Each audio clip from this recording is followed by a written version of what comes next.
Hi, Anne. You still awake watching all this? Well, yes, I am. I want to fly to Washington and There you drown go. them all. I think that's how most people feel.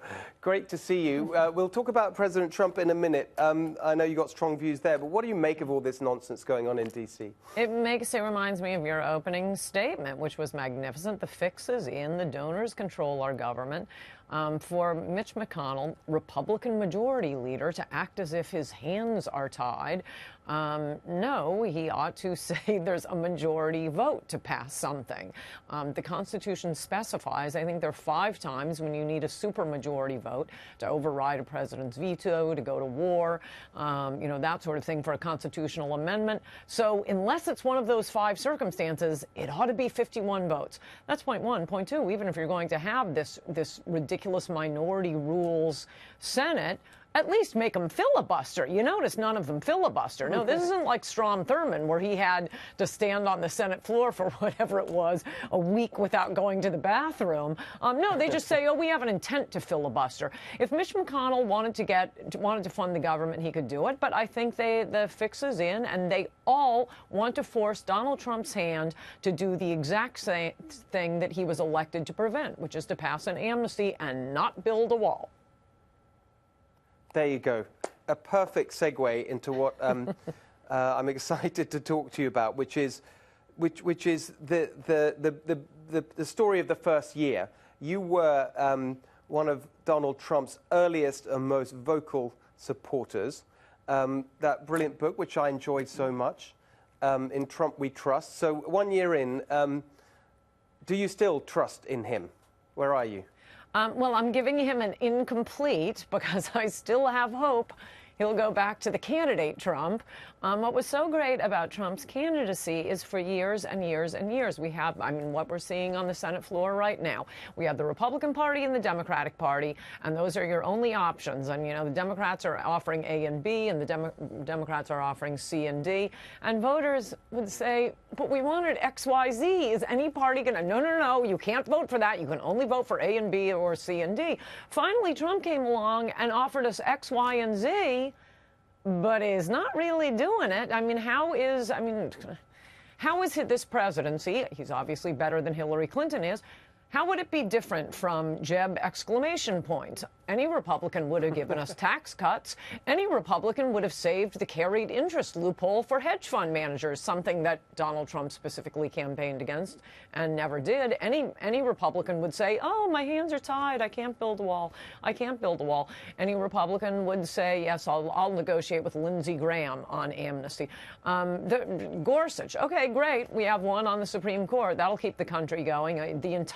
All of his judicial appointments for the next, let's hope, 3 years. That'll keep the country going for about 10 more years. But if he doesn't build the wall and deport illegals, this country is over. And all these Republicans, I just saw Senator Cornyn on the Senate floor before I came here tonight.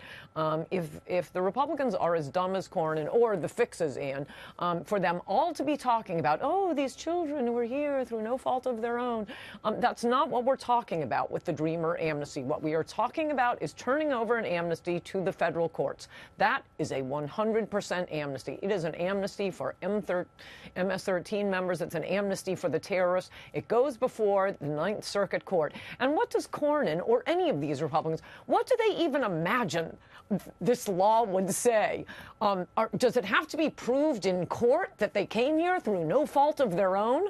Oh, come on. That's not how any law is ever going to be written. If it were, it would be thrown out by judges. I'd throw it out. How are they supposed to prove that? No, any amnesty is a 100% amnesty, and any senator, Republican or Democrat, weeping about children who came here through no fault of their own is a liar and is pushing for amnesty and to destroy the country. There you are. Nice little summary there. Now, I want to just to confirm then the story that's being told, which is that it's ridiculous that they can't do this deal because it's a nice deal. You've got, in exchange for DACA, you get some really good stuff like building the wall, enter chain migration, enter the visa lottery. That's the sort of deal that was put out there. And that everyone should be happy with that, including the Trump base. Are you saying that you wouldn't be happy with that? No, and the Trump base, once they found out... Even though you get... once they found out they had been hoodwinked, wouldn't be happy either. I mean, we've done this before. I keep writing about it. I keep saying it. It's in Adios America. We had an amnesty in 1986. 20 years later, the Ninth Circuit was still amnestying illegals in class action lawsuits whose argument was, it's not fair. We weren't in on the first amnesty because we weren't here. The Ninth Circuit was still amnestying them. No, any amnesty is a 100% across the wall, across the board amnesty. So to say, don't worry, you got the wall, fantastic. We're walling them all in. Okay, so okay, just little time left. I wanted to just run through a couple of the other issues where he's supposed to be. The whole point of Donald Trump is he was different from the Republicans. Trade and the attitude to China. What do you think's going on there? Are you optimistic that this year we'll see some really aggressive stuff there that helps American workers? I think so. I mean, there isn't as much pushback on trade. Yes, there are some, business interests in Wall Street types who, I mean, Wall Street does do better with more of a global economy. They don't care about the American worker. But the interests are not as strong as the interest in, number one, cheap labor and changing the country into California. Try getting elected in California. Oh, trying to do business in California, Koch brothers. Good luck to you all. I mean, Trump doesn't fulfill his promises. The one fun I'm going to have is watching all of these short-sighted, nation-destroying businessmen try to see what the regulations are like under an economy that's run by, Luis Gutierrez and Nancy Pelosi. Good luck to you all.